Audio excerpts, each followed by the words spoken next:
Assalomu alaykum. Men atim Marat.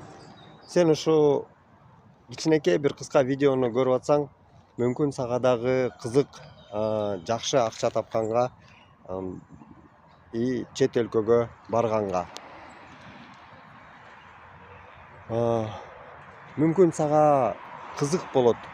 Ушу чет мамлекеттерге барып и акча тапканга.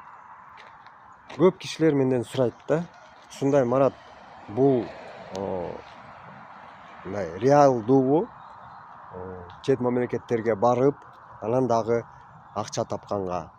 Ушундай кишилер реально барбы? Чет мамлекетке барып, ушинтип таап жүргөнгө, акчаны иштеп.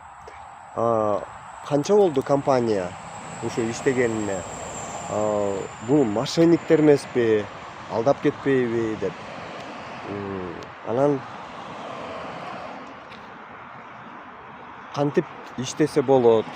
Ушундай суроолор пайда болот да. Эгер сага дагы ушу кызык болсо, ушундай мүмкүнчүлүктү чет мамлекеттерге барып, анан кийин дагы акча тапканга и могу суроолорго жооп алганга,